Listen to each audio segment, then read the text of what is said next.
नमस्ते दोस्तों, horror story with Bajrang में आपका स्वागत है। आज हम लेकर आए हैं एक ऐसी कहानी जो आपके रोंगटे खड़े कर देगी। ये कहानी है चार दोस्तों की, जिन्होंने एक ऐसी जगह कदम रखा जहां कोई नहीं जाता। उत्तराखंड के चोपता के घने जंगलों में छिपा एक पुराना कब्रिस्तान, जहां सैकड़ों साल पुरानी आत्माएं अपनी मौत का बदला लेने के लिए भटकती हैं। क्या होता है जब आप उन आत्माओं की शांति भंग करते हैं, जो न माफ करती हैं, न भूलती हैं? रात के सन्नाटे में जब हवा में फुसफुसाहट सुनाई देती है और आपके पीछे कोई साया चलने लगता है, तो क्या आप हिम्मत कर पाएंगे उस साये की ओर मुड़कर देखने की? अगर आप तैयार हैं तो अपनी लाइट्स बंद करें, अपने हेडफोन्स लगाएं और इस भयानक कहानी में डूब जाएं। लेकिन याद रखें, इस कहानी को सुनने के बाद अगर आपको अपने कमरे में कोई अजीब सी आहट सुनाई दे, तो उसे नजरअंदाज न करें। शायद कोई आपके साथ है। चलिए शुरू करते हैं। चार दोस्त विकास, अजय, रिया और मनीष अपने कॉलेज के आखिरी साल के बाद एक ऐसी सैर की तलाश में थे जो उनकी जिंदगी को हमेशा के लिए यादगार बना दे। विकास को अनजान और रहस्यमयी जगहों की खोज का जुनून था। वह हमेशा ऐसी जगहों पर जाना चाहता था जहां लोग डर के मारे कदम रखने से हिचकते थे। अजय उसका सबसे करीबी दोस्त था, जो हर साहसिक काम में विकास का साथ देता था, भले ही उसे डर लगता हो। रिया, ग्रुप की सबसे निडर और उत्साही लड़की, को डरावनी कहानियां सुनना और रहस्य सुलझाना पसंद था। मनीष थोड़ा अंधविश्वासी था और डरपोक भी, लेकिन ग्रुप की मस्ती में वह हमेशा बह जाता था। चारों ने मिलकर उत्तराखंड के एक सुनसान और कम चर्चित पहाड़ी कस्बे चोपता की सैर करने का फैसला किया। चोपता अपनी हरी भरी वादियों और शांत जंगलों के लिए जाना जाता था, लेकिन स्थानीय लोग वहां के एक पुराने कब्रिस्तान के बारे में डरावने किस्से सुनाते थे, जो जंगल की गहराई में छिपा था। विकास को भूत प्रेत की कहानियों पर बिल्कुल यकीन नहीं था। वह कहता था, ये सब बकवास है, लोग डरपोक होते हैं, इसलिए ऐसी कहानियां गढ़ लेते हैं। अजय को थोड़ा डर लगता था, लेकिन वह विकास के सामने कमजोर नहीं दिखना चाहता था। रिया को डरावनी कहानियां सुनकर उत्साह होता था और वह कहती थी, अगर भूत हैं तो मैं उनसे जरूर मिलूंगी। मनीष, हालांकि, इन बातों को गंभीरता से लेता था और बार बार कहता था, हमें ऐसी जगहों से दूर रहना चाहिए। लेकिन ग्रुप के दबाव में वह मान गया। चारों ने अपनी बाइकें निकालीं, विकास और अजय अपनी अपनी बाइकों पर, जबकि रिया और मनीष उनके पीछे बैठे। दिल्ली से चोपता की यात्रा शुरू हुई। अक्टूबर का आखिरी हफ्ता था और पहाड़ों की सड़कें ठंडी हवाओं और घनी धुंध से ढकी थीं। रास्ते में हंसी मजाक, गाने और ठहाकों के बीच वे चोपता पहुंचे। उन्होंने एक पुराने से लॉज में 2 कमरे बुक किए, जो कस्बे से कुछ किलोमीटर दूर एक सुनसान सड़क पर था। लॉज की दीवारें लकड़ी की थीं और फर्श हर कदम पर चरमराता था। खिड़कियों से बाहर घना जंगल दिखता था, जहां रात होते ही अंधेरा इस कदर छा जाता था कि कुछ दिखना मुश्किल हो जाता था। लॉज का केयरटेकर, एक बूढ़ा पहाड़ी व्यक्ति जिसका नाम गोपाल था, ने उन्हें चेतावनी दी थी कि रात में जंगल की ओर न जाएं। वहां कुछ ऐसा है जो इंसानों के लिए नहीं है, उसने धीमी कांपती आवाज में कहा। उसकी आंखों में डर साफ दिख रहा था। विकास ने उसकी बात को हंसी में उड़ा दिया। अंकल, आप भी ना डराने की कोशिश कर रहे हैं, हम तो जंगल घूमने ही आए हैं। पहले दिन चारों ने चोपता की खूबसूरत जगहों की सैर की। उन्होंने तुंगनाथ मंदिर का दर्शन किया, स्थानीय बाजार से कुछ सामान खरीदा और सूर्यास्त का नजारा देखा। लेकिन दूसरे दिन, जब सूरज ढलने में अभी 1 घंटा बाकी था, रिया ने एक नया आइडिया पेश किया। सुना है जंगल में एक पुराना कब्रिस्तान है जो अंग्रेजों के जमाने का है। लोग कहते हैं वहां आत्माएं भटकती हैं। चलो उसे एक्सप्लोर करते हैं। मनीष ने तुरंत मना किया। यार, केयरटेकर ने मना किया था और मैंने सुना है वो जगह शापित है। लेकिन विकास और अजय ने उसका मजाक उड़ाया। अरे डरपोक, बस थोड़ा देखकर आ जाएंगे, क्या डरने वाली बात है? अजय ने हंसते हुए कहा। रिया ने भी मनीष को चिढ़ाया। क्या मनीष, तू तो सचमुच डरपोक है। आखिरकार मनीष मान गया। चारों अपनी बाइकों पर सवार होकर जंगल की ओर चल पड़े। सड़क संकरी और टूटी फूटी थी और दोनों तरफ घने देवदार और चीड़ के पेड़ों का साया था। जैसे जैसे वे आगे बढ़े, हवा में एक अजीब सी ठंडक बढ़ने लगी। सूरज की किरणें पेड़ों की घनी छांव में दब रही थीं और चारों ओर एक भयावह सन्नाटा था। करीब 7 किलोमीटर चलने के बाद उन्हें एक पुराना जंग लगा लोहे का गेट दिखा। गेट के पीछे एक टूटी फूटी पत्थर की दीवार थी जिस पर काई जमी थी। गेट पर एक पुरानी तख्ती थी जिस पर लिखा हुआ समय के साथ मिट चुका था। गेट के उस पार एक कब्रिस्तान था जो उजाड़ और डरावना था। हवा में एक गंध थी जैसे सड़ी हुई मिट्टी और पुरानी हड्डियों की। मनीष ने बाइक रोकते हुए कहा, यार, मुझे ये जगह ठीक नहीं लग रही। चलो वापस चलते हैं। लेकिन विकास ने उसकी बात को अनसुनी कर दिया। अरे, बस थोड़ा सा देखेंगे, डरने की क्या बात है। उसने गेट को धक्का दिया और चरमराती कर्कश आवाज के साथ गेट खुल गया। रिया उत्साह से भरी थी और सबसे पहले अंदर दाखिल हुई। वाह, ये तो बिल्कुल हॉरर मूवी जैसा है, उसने हंसते हुए कहा। चारों अंदर चले गए। कब्रिस्तान की हालत भयानक थी। कब्रों पर घास उग आई थी और कई कब्रों के पत्थर टूट चुके थे। कुछ कब्रों पर अंग्रेजी में नाम और तारीखें लिखी थीं, 1835, 1856, 1882। ये उन ब्रिटिश सैनिकों और उनके परिवारों की कब्रें थीं जो कभी चोपता में रहा करते थे। स्थानीय लोग कहते थे कि 1960 में एक भयानक भूस्खलन ने इस इलाके को तबाह कर दिया था, जिसमें सैकड़ों लोग मारे गए थे। तब से यह कब्रिस्तान सुनसान पड़ा था और लोग इसे शापित मानते थे। कहा जाता था कि यहाँ की आत्माएं उन लोगों को सजा देती हैं जो उनकी शांति भंग करते हैं। कुछ लोग तो यह भी कहते थे कि रात में कब्रिस्तान से रोने और फुसफुसाने की आवाजें आती हैं। विकास, अजय और रिया को यह सब मजेदार लग रहा था। वे कब्रों के बीच घूमने लगे, सेल्फी लेने लगे और जोर जोर से हंसने लगे। देख, ये तो किसी कर्नल साहब की कब्र है। शायद ये रात को अपनी तलवार लेकर निकलता होगा, रिया ने हंसते हुए कहा। विकास ने एक कब्र के पत्थर को ठोकर मारी और बोला, अरे, अगर भूत होते तो अब तक बाहर आ चुके होते। मनीष ने उन्हें रोकने की कोशिश की। यार, ये गलत है, इन चीजों का मजाक नहीं उड़ाना चाहिए। लेकिन तीनों ने उसकी बात को नजरअंदाज कर दिया। रिया ने एक कब्र पर बैठकर पोज दिया और अजय से फोटो खींचने को कहा। ये फोटो सोशल मीडिया पर वायरल हो जाएगा, उसने हंसते हुए कहा। लेकिन जैसे ही वे एक कब्र के पास पहुंचे जिस पर एक औरत का नाम लिखा था, एलिजाबेथ मार्टिन, 1555, रिया ने देखा कि कब्र के पत्थर पर कुछ अजीब सा निशान था, जैसे किसी ने नाखूनों से खरोंच डाला हो। उसने मजाक में कहा, लगता है ये मैडम रात को बाहर निकलकर डांस करती हैं। लेकिन उसकी हंसी अचानक रुक गई जब उसे कब्र के पास जमीन पर कुछ लाल लाल दाग दिखे। ये क्या है? उसने धीमी आवाज में पूछा। विकास ने पास जाकर देखा और हंसते हुए कहा, शायद किसी ने पेंट गिरा दिया होगा। लेकिन मनीष का चेहरा पीला पड़ गया। ये पेंट नहीं है, उसने कांपती आवाज में कहा। दागों को छूने पर उसे लगा जैसे वे अभी गीले हों। चारों ने करीब 1 घंटा कब्रिस्तान में बिताया, तस्वीरें खींचीं और मजाक उड़ाते रहे। लेकिन जैसे ही सूरज ढलने लगा, हवा में एक अजीब सी सनसनाहट शुरू हो गई। पेड़ों की पत्तियां बिना किसी हवा के हिलने लगीं और कब्रिस्तान में एक भारी सन्नाटा छा गया। अचानक रिया को अपने पैरों पर कुछ ठंडा ठंडा महसूस हुआ। उसने नीचे देखा तो उसे लगा जैसे कोई छाया उसकी टांगों के पास से गुजरी हो। यार, ये क्या था? उसने घबराते हुए कहा। अजय ने मजाक में कहा, लगता है मैडम एलिजाबेथ तुम्हें बुला रही हैं। लेकिन उसकी हंसी में अब पहले जैसी बेफिक्री नहीं थी। चारों ने फैसला किया कि अब वापस चलना चाहिए। वे अपनी बाइकों की ओर बढ़े, लेकिन जैसे ही विकास ने अपनी बाइक स्टार्ट की, उसे एक अजीब सी थकान महसूस हुई। उसका शरीर भारी होने लगा, जैसे कोई उसकी ताकत चूस रहा हो। अजय, रिया और मनीष को भी कुछ ऐसा ही महसूस हो रहा था। यार, ये क्या हो रहा है? मनीष ने कहा। उसकी आवाज में डर साफ झलक रहा था। लेकिन विकास ने इसे नजरअंदाज किया।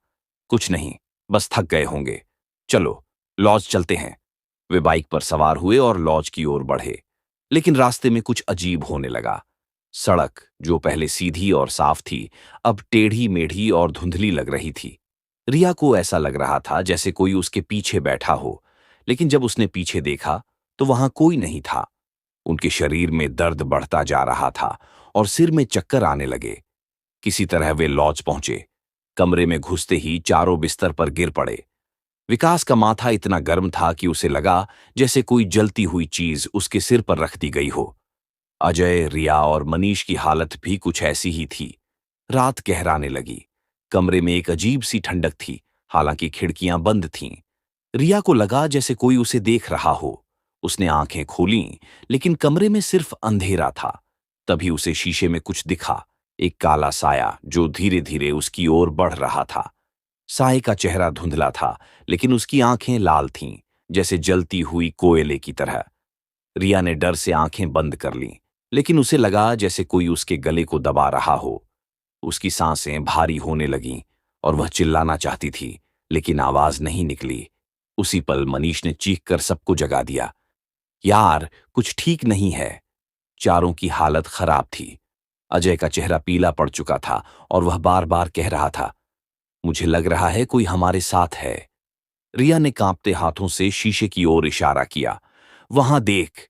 शीशे में चारों ने एक धुंधली आकृति देखी जो उनके पीछे खड़ी थी। वह आकृति इतनी तेजी से गायब हुई कि उन्हें यकीन नहीं हुआ कि उन्होंने क्या देखा। लेकिन रिया ने गौर किया कि शीशे पर कुछ लिखा हुआ था, एलिजाबेथ। विकास ने हिम्मत जुटाकर कहा, यह सब हमारा वहम है। चलो रिसेप्शन पर चलते हैं। चारों किसी तरह रिसेप्शन की ओर भागे। वहां गोपाल खड़ा था। उसने उनकी हालत देखी और गंभीर स्वर में पूछा, तुम लोग उस कब्रिस्तान गए थे ना? विकास ने हां में सिर हिलाया। गोपाल ने गहरी सांस ली और बोला, तुमने बहुत बड़ी गलती की। उस जगह की आत्माएं उन लोगों को नहीं छोड़ती जो उनका अपमान करते हैं। गोपाल की बात सुनकर चारों दोस्तों के चेहरों पर डर की लकीरें और गहरी हो गईं। रिसेप्शन की मध्यम रोशनी में उनकी सांसें तेज थीं और उनके शरीर अभी भी उस अजीब से दर्द और बुखार से जूझ रहे थे। गोपाल की आंखों में एक गहरी चिंता थी, जैसे वह पहले भी ऐसी स्थिति देख चुका हो। उसने धीमी कांपती आवाज में कहा, उस कब्रिस्तान की आत्माएं बहुत पुरानी और क्रोधी हैं। खासकर एक आत्मा, एलिजाबेथ मार्टिन। वह एक ऐसी औरत थी जिसकी मौत भूस्खलन में नहीं, बल्कि एक भयानक हादसे में हुई थी। लोग कहते हैं कि उसकी आत्मा सबसे खतरनाक है।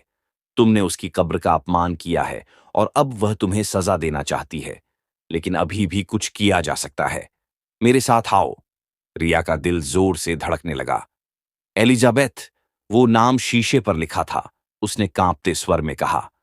गोपाल का चेहरा और स्याह पड़ गया। तब तो तुम्हें और भी सावधान रहना होगा। वह तुम्हें चुन चुकी है। चारों ने एक दूसरे की ओर देखा। विकास को अभी भी यकीन नहीं था, लेकिन शीशे पर लिखा नाम और रिया की हालत ने उसे सोचने पर मजबूर कर दिया था। अजय, रिया और मनीष पहले ही डर के मारे कांप रहे थे। गोपाल ने उन्हें अपने साथ लॉज के पीछे एक छोटे से कमरे में ले गया। कमरा अंधेरा और ठंडा था, जिसके कोने में एक पुराना हवन कुंड था। दीवारों पर कुछ तख्तियां टंगी थीं, जिन पर मंत्र लिखे थे, लेकिन कुछ पर खरोंच के निशान थे, जैसे किसी ने उन्हें नाखूनों से फाड़ने की कोशिश की हो। हवा में एक सड़ी हुई गंध थी, जो हर सांस के साथ गले में अटक रही थी। गोपाल ने चारों को एक गोले में बैठने को कहा। उसने एक थाली में कुछ सूखी जड़ी बूटियां, लोबान और एक अजीब सा काला पाउडर रखा और हवन कुंड में आग जलाई। चाहे कुछ भी हो, मेरे पीछे पीछे मंत्र पढ़ते रहना और अपनी आंखें बंद रखना। अगर तुमने आंखें खोलीं तो मैं तुम्हें बचा नहीं पाऊंगा, उसने सख्त लहजे में कहा। विकास ने हल्का सा विरोध करने की कोशिश की। ये सब करने से क्या होगा, हमें बस थोड़ा आराम चाहिए। लेकिन गोपाल ने उसकी बात काट दी। तुम्हें नहीं पता तुमने किसके साथ पंगा लिया है। अगर तुम अब भी नहीं माने तो तुम्हारा अंत उस कब्रिस्तान में होगा, या उससे भी बदतर। उसकी आवाज में एक ऐसी गंभीरता थी कि चारों चुप हो गए। चारों डर के मारे गोले में बैठ गए। गोपाल ने मंत्र पढ़ना शुरू किया। उसकी आवाज गहरी और लयबद्ध थी, लेकिन उसमें एक अजीब सा डर था, जैसे वह किसी अनजान शक्ति से डर रहा हो। चारों ने उसके पीछे पीछे मंत्र दोहराने शुरू किए, लेकिन उनकी आवाजें कांप रही थीं। कमरे में धुआं फैलने लगा और हवा में एक भारीपन महसूस होने लगा।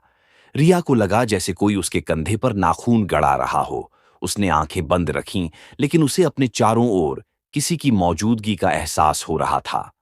मनीष की सांसें तेज हो गईं और अजय बार बार मंत्र भूल रहा था। तभी कमरे में एक तेज हवा का झोंका आया। खिड़कियां बंद थीं, फिर भी हवा इतनी तेज थी कि कुंड की आग हिलने लगी। विकास को लगा जैसे कोई उसके कान के पास फुसफुसा रहा हो। वह आवाज इतनी ठंडी थी कि उसकी रीढ़ तक ठंडक पहुंच गई। तुम मेरी कब्र। आवाज धीमी थी, लेकिन हर शब्द साफ था। उसने हिम्मत करके मंत्र पढ़ना जारी रखा, लेकिन उसका दिल जोर जोर से धड़क रहा था। रिया ने धीमी आवाज में कहा, मुझे कुछ दिख रहा है। गोपाल ने जोर से डांटा, आंखें बंद रखो, कुछ भी दिखे उसे मत देखो। कमरे में सन्नाटा गहराने लगा। तभी मनीष ने एक दर्द भरी चीख मारी। विकास, अजय और रिया ने डर से आंखें खोल दीं। मनीष का चेहरा पीला पड़ चुका था और उसकी आंखें डर से फटी हुई थीं। वह अपने गले की ओर इशारा कर रहा था, जहां लाल निशान उभर आए थे, जैसे किसी ने उसे जोर से दबाया हो। ये ये मेरे अंदर है, वह चिल्लाया। गोपाल ने उसे थप्पड़ मारा और चिल्लाया, मंत्र पढ़ो, रुकना मत। लेकिन मनीष की हालत बिगड़ती जा रही थी। उसका शरीर कांप रहा था और उसकी आंखें पलटने लगीं।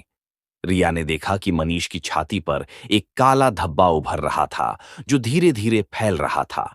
अचानक कमरे की रोशनी टिमटिमाने लगी। हवन कुंड की आग नीली हो गई और धुआं काला पड़ने लगा। रिया ने देखा कि कमरे के कोने में एक काली आकृति खड़ी थी। उसकी आंखें लाल थीं और वह धीरे धीरे उनकी ओर बढ़ रही थी। आकृति का चेहरा जला हुआ था और उसकी मुस्कान इतनी भयानक थी कि रिया का दिल बैठ गया। एलिजाबेथ, उसने धीमी आवाज में कहा। आकृति ने उसकी ओर देखा और उसकी मुस्कान और चौड़ी हो गई। विकास, अजय और रिया डर के मारे एक दूसरे को पकड़ने लगे, लेकिन गोपाल ने उन्हें रोक दिया। छूना मत, ये अब तुम्हारी तरह नहीं है। विकास को लगा जैसे कोई उसके सीने पर बैठ गया हो। उसकी सांसें रुक रही थीं और उसका शरीर ठंडा पड़ने लगा। उसने मंत्र पढ़ना जारी रखा, लेकिन उसकी आवाज अब मुश्किल से निकल रही थी। तभी उसे अपने सामने एक और आकृति दिखी। यह एक औरत थी, जिसके कपड़े फटे हुए थे और चेहरा आधा जला हुआ था। उसकी आंखें खाली थीं, लेकिन उसकी मुस्कान में एक क्रूरता थी। वह रिया की ओर बढ़ रही थी और उसकी हर कदम के साथ कमरे में ठंडक बढ़ती जा रही थी। रिया ने चीखने की कोशिश की, लेकिन उसकी आवाज गले में अटक गई। अचानक आकृति ने रिया का हाथ पकड़ लिया। रिया का शरीर ठंडा पड़ गया और उसे लगा जैसे उसकी आत्मा उसके शरीर से निकल रही हो। गोपाल ने एक जोरदार मंत्र पढ़ा और हवन कुंड में एक मुट्ठी काला पाउडर डाला। एक तेज चमक के साथ आग भड़क उठी और कमरे में एक गहरी, कर्कश चीख गूंजी। वह चीख इतनी भयानक थी कि चारों के कान बंद हो गए। आकृतियां धीरे धीरे धुएं में घुलने लगीं और कमरे में सन्नाटा छा गया। गोपाल ने थककर सांस ली और कहा, आत्माओं ने तुम्हें माफ कर दिया है, लेकिन ये आखिरी चेतावनी है। अब कभी उस कब्रिस्तान की ओर मत जाना। चारों की हालत खराब थी। मनीष अभी भी कांप रहा था और उसका चेहरा अब भी पीला था। विकास, अजय और रिया ने उसे सहारा देकर बिस्तर तक पहुंचाया। गोपाल ने उन्हें एक कड़वा काढ़ा पिलाया और कहा, सो जाओ, सुबह तक सब ठीक हो जाएगा।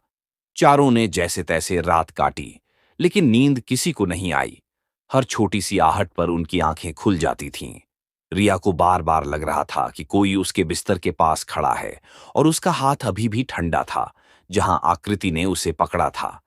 अगली सुबह जब सूरज की पहली किरण कमरे में आई, तो चारों को थोड़ा सुकून मिला।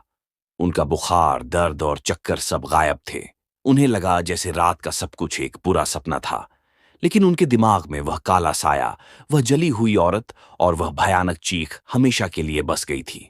रिया, जो पहले भूतों का मजाक उड़ाती थी, अब चुप थी। उसने अपने दोस्तों से कहा, हमने जो किया वो गलत था। हमें उस जगह का अपमान नहीं करना चाहिए था। चारों ने फैसला किया कि वे तुरंत दिल्ली वापस जाएंगे, लेकिन जाने से पहले उन्होंने गोपाल को धन्यवाद दिया। उसने उन्हें एक आखिरी नसीहत दी, पहाड़ों की आत्माएं माफ कर सकती हैं, लेकिन भूलती नहीं। अगर तुमने फिर से उनकी शांति भंग की, तो कोई नहीं बचा पाएगा। उसकी बात सुनकर चारों के रोंगटे खड़े हो गए। दिल्ली वापस लौटने के बाद चारों ने उस रात की बात को अपने दिमाग से निकालने की बहुत कोशिश की। लेकिन हर रात जब वे सोने की कोशिश करते, उन्हें लगता कि कोई उनके बिस्तर के पास खड़ा है। रिया को कई बार सपने में वही जली हुई औरत दिखती, जो उसकी ओर बढ़ रही होती थी और उसका नाम पुकारती थी। अजय को लगता कि कोई उसके कान में फुसफुसा रहा है। मनीष की हालत सबसे खराब थी। वह रात को नींद में चीखने लगा था और उसका कहना था कि उसे हर रात वही कब्रिस्तान दिखता है, जहां उसका नाम एक कब्र पर लिखा होता है। विकास, जो पहले भूत प्रेत को बकवास मानता था, अब रात को लाइट जलाकर सोता था। कुछ हफ्तों बाद चारों ने एक स्थानीय तांत्रिक से संपर्क किया। तांत्रिक ने उनकी बात सुनी और कहा कि एलिजाबेथ की आत्मा पूरी तरह से चली नहीं गई है। वह रिया को चुन चुकी है। तुमने उसकी कब्र पर बैठकर उसका अपमान किया था। अब वह तुम्हें याद दिलाना चाहती है कि तुम गलती न दोहराओ। उसने एक लंबा अनुष्ठान किया और उन्हें कुछ ताबीज दिए। इसके बाद उनकी जिंदगी थोड़ी सामान्य हुई, लेकिन वह रात हमेशा उनके साथ रही। उन्होंने एक दूसरे से वादा किया कि वे फिर कभी ऐसी जगह पर नहीं जाएंगे जहां उनकी हिम्मत और बेफिक्री उन्हें ऐसी मुसीबत में डाल दे। चोपता की वह सैर उनके लिए एक सबक बन गई थी, एक ऐसा सबक जिसे वे जिंदगी भर नहीं भूल सकते थे। और इस तरह दोस्तों विकास, अजय, रिया और मनीष की वो चोपता की सैर उनकी जिंदगी का सबसे भयानक अनुभव बन गई। वे भले ही दिल्ली वापस आ गए, लेकिन उस रात की साएं उनके पीछे पीछे आए। हर रात जब वे सोने की कोशिश करते, उन्हें लगता कि कोई उनके बिस्तर के पास खड़ा है। रिया को अब भी वो जली हुई औरत अपने सपनों में दिखती है, जो उसका नाम पुकारती है। मनीष की चीखें अब भी रात के सन्नाटे में गूंजती हैं और विकास, जो कभी भूत प्रेत को बकवास मानता था, अब अंधेरे से डरने लगा है। वो ताबीज जो तांत्रिक ने उन्हें दिए थे, शायद उनकी रक्षा कर रहे हैं। लेकिन सवाल ये है, कब तक? क्या सचमुच एलिजाबेथ की आत्मा ने उन्हें माफ कर दिया है, या वो बस इंतजार कर रही है उस सही पल का जब वो फिर से उनके सामने आएगी? दोस्तों, इस कहानी का सबक यही है, कभी भी ऐसी जगहों का अपमान न करें जहां मरे हुए लोग अपनी शांति की तलाश में भटकते हैं। क्योंकि अगर आपने उनकी नींद तोड़ी, तो वो आपको भी चैन से सोने नहीं देंगे। अगर आपको ये कहानी पसंद आई, तो हमारे channel horror story with Bajrang को सब्सक्राइब करें और लेटेस्ट वीडियो की नोटिफिकेशन के लिए बेल आइकन दबाना न भूलें। लेकिन सावधान, रात को अकेले में ये कहानी सुनने के बाद अगर आपको अपने कमरे में कोई फुसफुसाहट सुनाई दे या कोई साया दिखे, तो शायद वो सिर्फ आपका वहम नहीं है। नमस्ते।